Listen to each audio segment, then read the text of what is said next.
Yun, ito yung gagawin natin. Pajero na unang labas. So, yung pinakauna nating gagawin dito is yung RPM. So, hindi siya gumagana. So, kailangan natin i-check yung panel gauge tsaka yung harness niya kung buo yung mga supply. So, let's go. Walang RPM.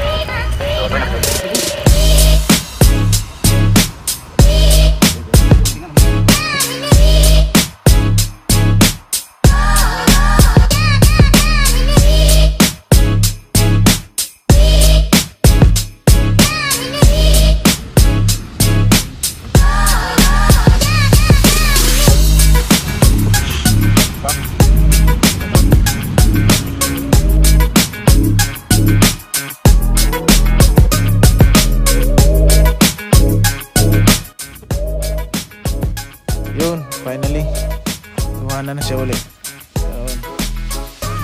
Na-repair pa. Meron kasi iba nito, gas. So, yun yung hindi kaya.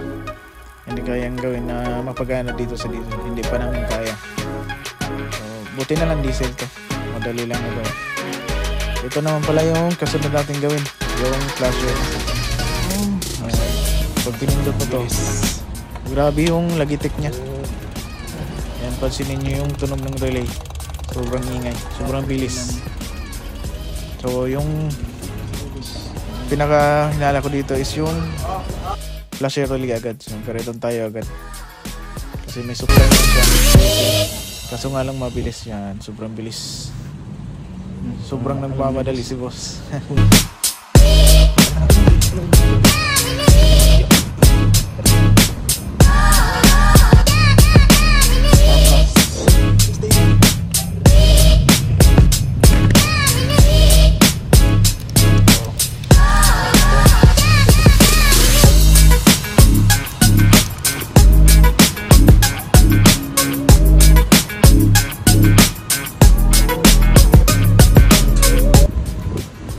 Okay na. So, dito naman tayo sa blower niya.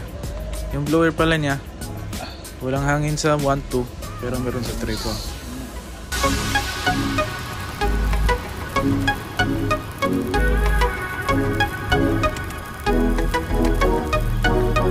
So, syempre pag ganyang mga problem sa blower, unang titingnan niya agad yan is yung pinaka-resistor block niya. So yan, pansin nyo may nakalibing na dyan sa gitna ng resistor block. So yan yung pinaka problema, palitin na yan. So yung gawin natin dyan is ibalik sa stock na linya niya. Yan, ang dami nang nauna nag-testing niya. So pass tayo dyan. Yan, ang daming linya niya na kakaiba. So pag mayroon na siyang resistor block, tsaka na natin ibalik sa stock yan. Yan, mga pinagpuputol, pinagre-rekta. Yan, see you na lang uli sa sunod na balik ni boss pag may pyesa.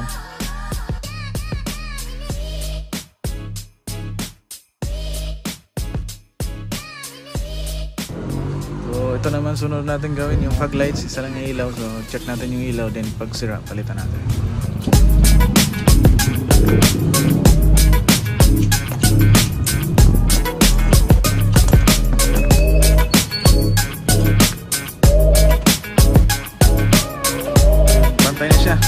Nailaw na yung dalawa. So proceed naman tayo sa isa. Ito yung tri gauge. So hindi gumagana yung outside tsaka inside temperature nya. Yun, gawin natin to.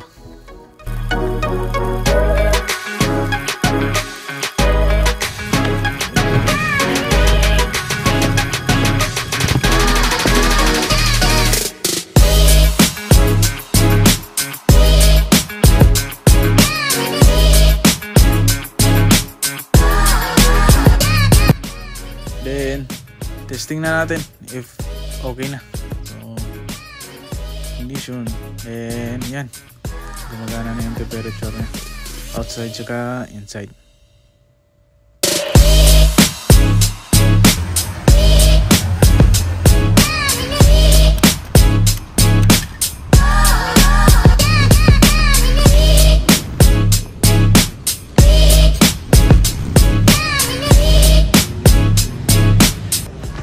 dahil tapos na tayo dun sa compass, dito naman tayo sa wiper. So nakalas ko na yung wiper. Eh, wala din siyang motor. Kaso nga lang, yung pinaka-linkage niya sobrang tigas.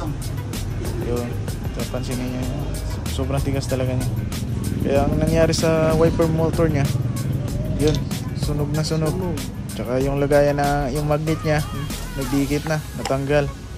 And then yung lagayan ng carbon brush din, natanggal din. So wala na talagang pag-asa. Kaya palit tayo na ito. Yun lang.